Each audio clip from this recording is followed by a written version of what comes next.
Vice-président du syndicat mixte du Grand Bassin de l'Oust, faire un petit mot. Bonjour à toutes et à tous. Donc, Christophe Danilo. Je suis un local, je viens des Fougerets juste à côté. Donc, alors le Grand Bassin de l'Oust, donc c'est une structure,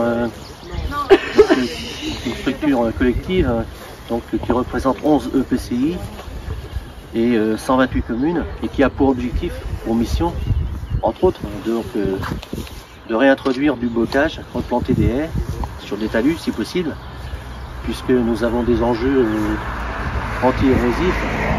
Alors nous avons deux bassins, surtout 2 à 3 bassins prioritaires qui sont plutôt sur le nord de la structure, en amont du lac de Clermel, où là nous avons des financements publics.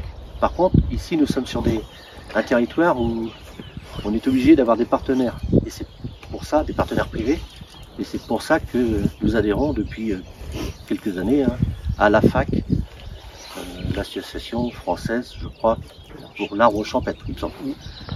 Voilà moi la présentation. Alors je sais pas là. On va présenter un peu le concours. Ouais, et puis, donc avec la fac aussi, il y a eu des plantations réalisées dans qui s'appelait Planton, le programme.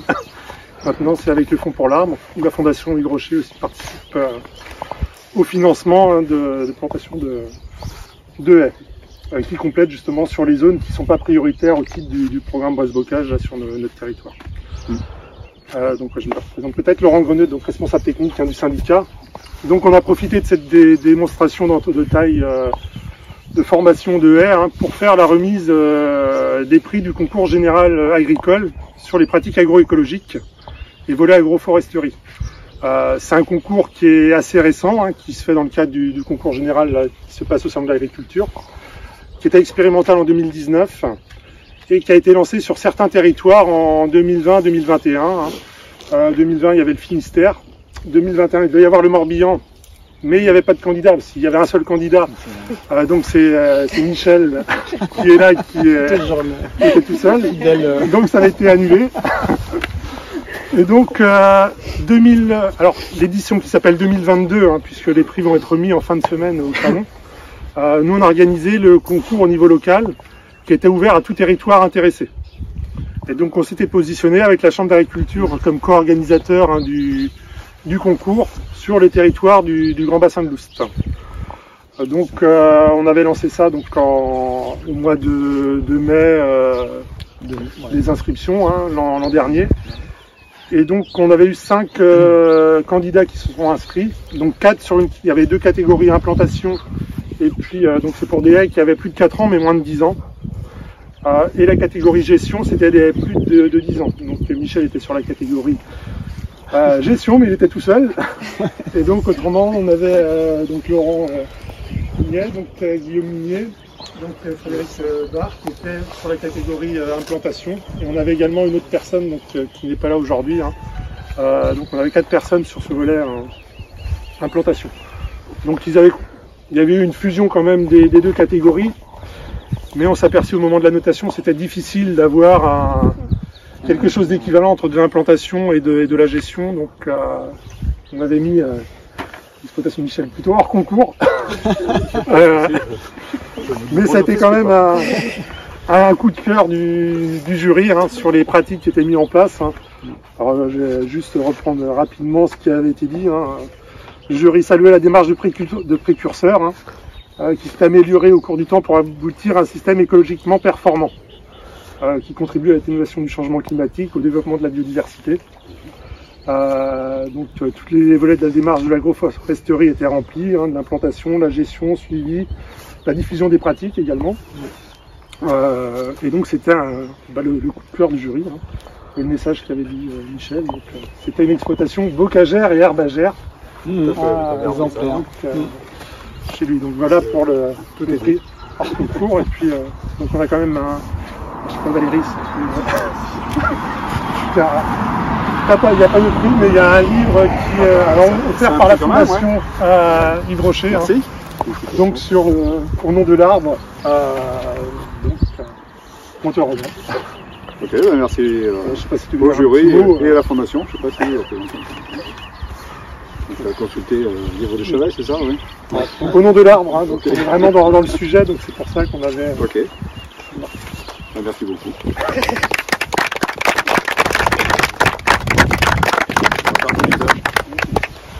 Alors, en quatrième position, donc, ce qui n'est pas là, c'était le RL Le Breton, donc des forges de la Nouée. Donc, c'était sur un système, alors c'était des cultures avec des arbres vraiment implantés, des alignements d'arbres hein, sur les parcelles. Donc, je ne sais pas si tu peux en parler, qui était aussi dans le... comment ça s'appelait, dans un référentiel forestier régional. C'était une première expérimentation hein, d'implantation d'alignement d'arbres en plus au sein d'une culture. C'est encore plus compliqué enfin, en termes d'acceptation. Hein, on retrouve beaucoup de systèmes agroforestiers intraparcellaires, plutôt en système pâturant enfin, ou herbagé, comme chez Michel. Donc oui, c'est une plantation de 2015 avec des espèces assez diversifiées, hein, châtaignier, merisier, chêne, noisetier, frêne, aulne, butineux dans certaines zones un peu plus humides, voilà, sur à peu près 6 hectares. Donc avec des espacements, des alignements espacés de 26 mètres et 6 mètres entre chaque arbre. Alors, pour expliquer un petit peu ce qui avait été fait chez le projet. J'ai oublié de dire quelque chose, mais il y avait un jury qui était chargé de faire la notation de chaque candidat. Donc c'était une journée qu'on avait passée le 7 septembre dernier, d'aller voir les 5 candidats. Une journée chargée. Ouais. Pas de course. Ouais. On avait en gros 1 heure chez chaque candidat pour faire la notation. Plus le soir, le débriefing des membres du jury. Donc le président du jury était Christian Lecadre, qui est un ancien technicien forestier de la direction départementale des territoires et de la mer, hein, qui ne pouvait pas être là aujourd'hui puisqu'il est déjà au salon de l'agriculture. Il s'occupe des concours bovins, donc il est parti depuis vendredi dernier, donc il ne pouvait pas être présent. Donc il représentait un peu le domaine forestier. On avait 2 experts dans chaque domaine et on avait également donc quelqu'un de l'entreprise Guimard Travaux Forestiers, Mathieu Delaunay. Au niveau agronomie, on avait 2 personnes, donc Éléonore Germain, donc, du groupe Yves Rocher, donc, qui est la représentante du jury aujourd'hui. Hein. Il y avait également donc, Clarisse Boisselier de la Chambre d'agriculture sur le volet agronomie. Et puis on avait plutôt 2 experts dans le domaine de la nature, biodiversité, qui était donc Nicole Meunier, qui est la conservatrice de l'association des Landes de Monteneuf, la réserve naturelle régionale. Et puis on avait la directrice régionale adjointe de l'Office français pour la biodiversité, donc Marie Dubois. Voilà les 6 personnes qui composaient le jury et qui ont été chargées de délibérer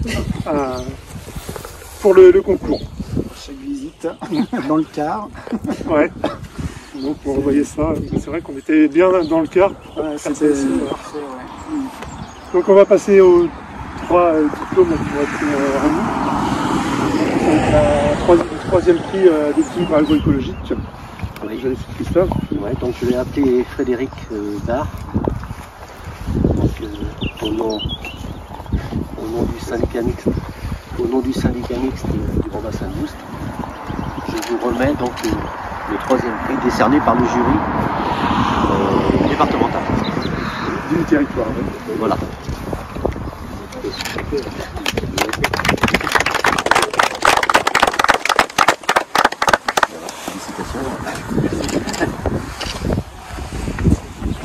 Également. Merci. Voilà. Donc, je sais pas, alors, pour expliquer un peu le système de Frédéric, hein, c'est une plantation de noisetiers, notamment. Je ne sais pas si tu veux présenter rapidement ce que tu fais. En fait, j'ai une petite exploitation de noisetiers sur 4 hectares et demi, où je suis parti sur un système plutôt extensif par rapport aux copains qui sont plutôt en intensif en noisetier. Et du coup, le but du jeu, c'est d'avoir des arbres, moins d'arbres sur les parcelles et avoir des plus beaux arbres, moins hauts. Et aussi de créer aussi de la biodiversité au sein du verger. Ça, c'est important parce que ça va m'aider à contrarier certains nuisibles pour les noisetiers.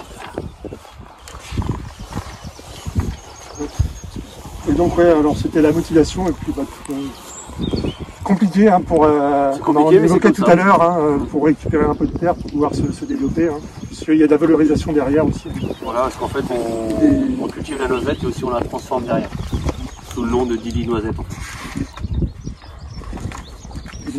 Donc après, au niveau de l'exploitation, je fais des fauches tardives en fait, pour avoir juste un fauchage par an, pour laisser l'herbe pousser jusqu'au fin juin, début juillet, pour éviter d'avoir une deuxième repousse derrière. En fait, les premières années, je faisais de la tonte classique et du sol plastique, c'était très compliqué. En fait, le plastique est tout bête, mais l'herbe pompe l'eau. Donc si on fait qu'une coupe, ça pompe moins, donc les arbres poussent plus vite derrière. J'ai vu la différence dès la deuxième année. Et après, j'ai mis quelques petits trucs en place, j'ai mis des nids à mésanges. Alors c'est tout bête, mais c'est pour me prendre tout ce qui est chenille défoliatrice en fait sur les vergers. Et aussi pour attaquer le baladin.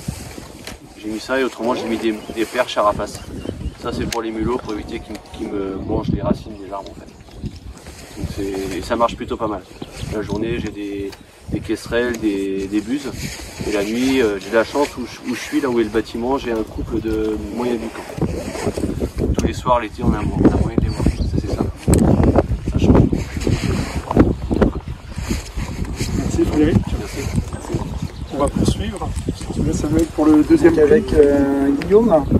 Je sais pas si on remet le prix, puis après on... Comme tu veux, dans le sens. Tu le remets? Oui, oui, c'est toi qui remets. Ok. Alors, Guillaume, voilà, je te remets le deuxième prix du concours général agricole. En foresterie, catégorie implantation. Voilà, félicitations.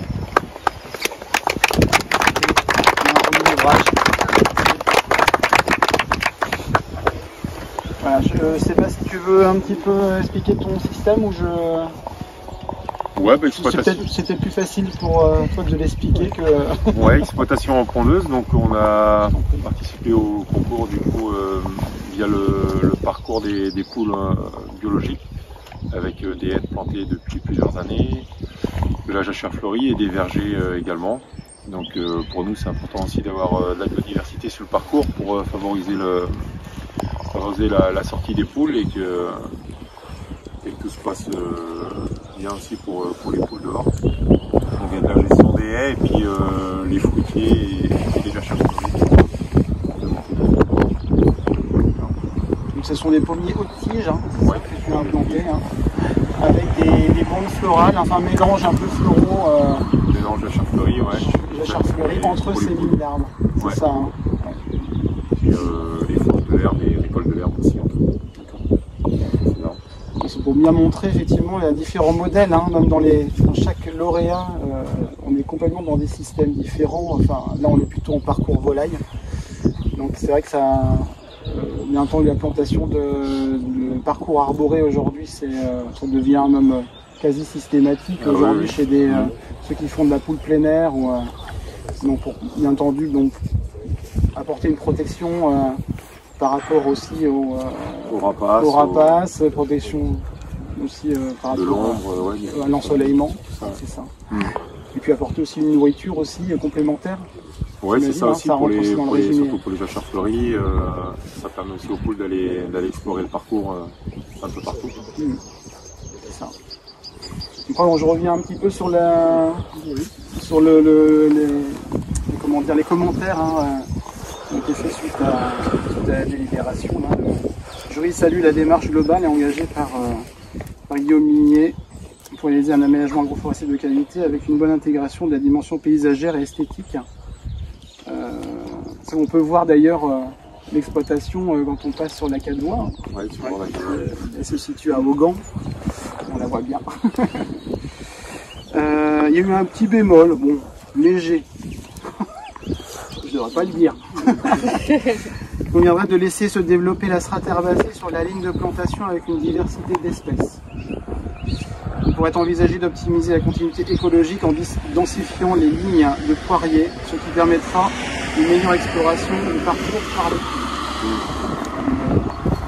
Voilà, une petite amélioration abordée, mais sinon, non, globalement, franchement, j'ai trouvé cette visite-là exemplaire, est vraiment très démonstrative pour ceux qui veulent vraiment implanter des systèmes, des parcours arborés. Franchement, c'est un bon spot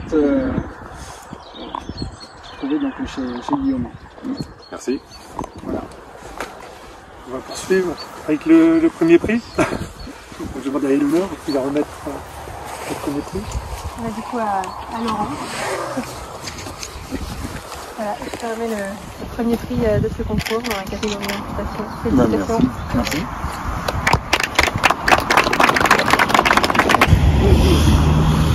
Je suis un système herbagé, je suis sur 30 hectares, donc j'ai 60 chèvres et 10 vaches allaitantes.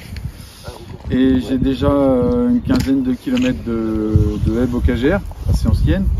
Et j'ai réimplanté d'autres haies bocagères pour délimiter encore certaines parcelles. Et j'ai aussi planté des pommiers en agroforesterie dans le milieu de mes prairies.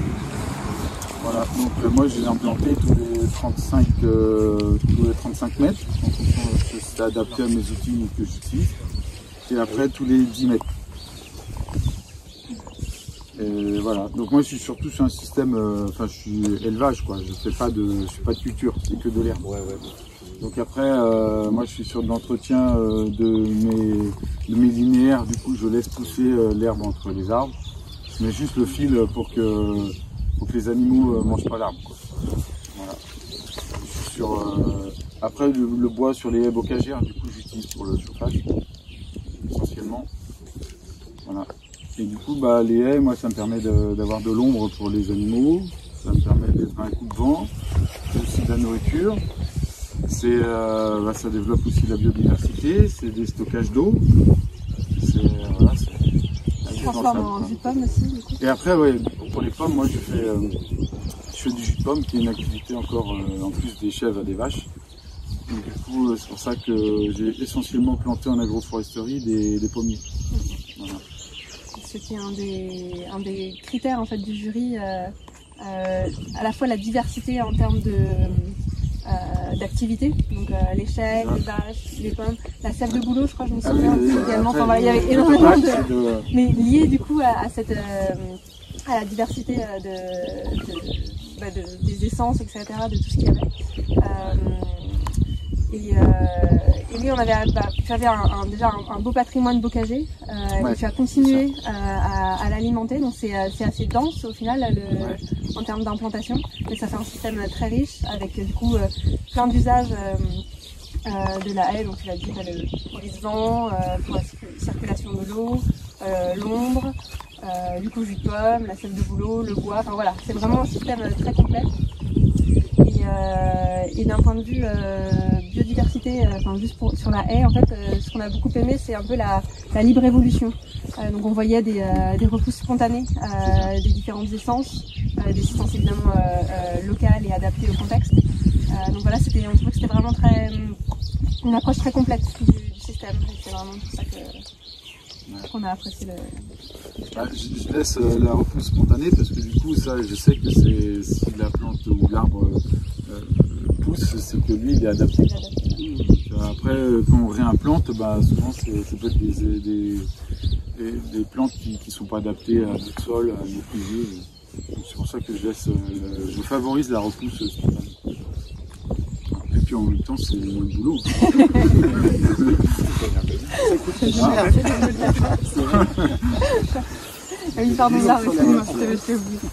Merci. Donc, et puis Laurent, en tant que lauréat local, est sélectionné pour le concours national. Donc, qui se déroule, donc c'est vendredi, la remise des prix au Salon de l'Agriculture à Paris. Donc il y a 8 territoires qui ont organisé à l'échelle nationale. C'est un concours, comme je disais, qui est assez jeune, qui n'est pas trop connu. Et puis, avec le problème du Covid, c'est arrivé au mauvais moment pour essayer de le développer. Donc c'est pour ça. Donc vous n'êtes pas nombreux, dont 3 candidats en Bretagne pour le concours, avec Morlaix Communauté et puis le Baléon. Et autrement, dans la catégorie gestion, il y a notamment le parc des Écrins, il y a également en Île-de-France avec Agrofil. Et autrement, donc en Lozère, un site Natura 2000 de Lozère qui participe également.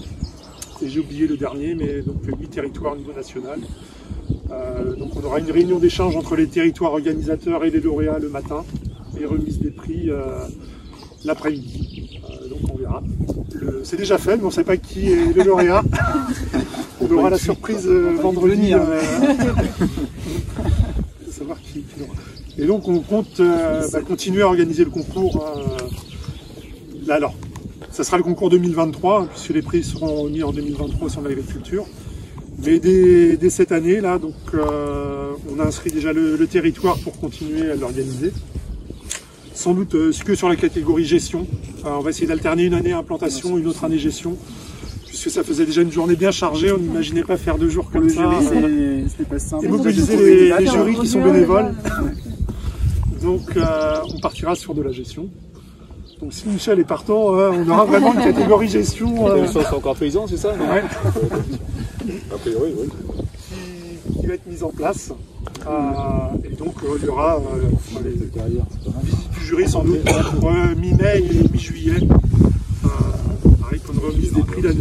Donc on la fera plus tôt, la remise des prix, sans doute au mois de septembre. Et ensuite le concours national sera pareil février, mars 2023. Donc voilà un peu pour le concours. Je ne sais pas s'il y a quelques questions. Je remercie tous les partenaires qui ont participé, que ce soit les membres du jury, pour les lots aussi, qui ont œuvré pour le concours. Et n'hésitez pas à en parler aussi autour de vous pour développer cette démarche de prise en compte de l'arbre dans les systèmes agricoles. C'est de plus en plus important avec notamment lié au réchauffement climatique. On voit l'intérêt des arbres. C'est aussi une priorité dans la nouvelle PAC 2023 au niveau des linéaires. Ça va se renforcer, la prise en compte de l'arbre dans la nouvelle politique agricole commune. Dans les éco-régimes ou comme les MAEC, qui sont déjà en place. Je pense qu'il y a un enjeu fort dans les éco-conditionnalités de demain. C'est ça. Il ne faudrait pas hésiter non plus à communiquer dans les réseaux un peu lors du prochain concours. Regarde, la chambre. C'est vrai qu'on a eu du mal à recruter, c'était pas facile. La communication, on n'a pas été puissante non plus. Ouais, en fait c'est le premier test, on n'a pas été... c'était le rodage. Bon, on a plus fait que moi, Laurent, dans l'organisation, mais c'était pas facile comment dire. Il a fallu relancer, et puis de s'approprier aussi la méthode, le jury aussi, constituer le jury aussi. Il fallait trouver aussi un jury aussi très représentatif sur les différentes catégories, en agronomie, en agroforesterie, en forestier, en environnement, biodiversité. Donc il fallait qu'on trouve. Je pense que le jury, on a, plus tout le monde est partant. Ça c'est super pour l'année prochaine. Ça sera déjà rodé. Et là c'est sûr que en termes de, je pense, de notation, de grille de notation, ça sera à peu près les mêmes choses. Donc l'appropriation déjà de la méthode, ça sera plus facile. Et le fait de l'avoir organisé, ça va simplifier aussi la communication.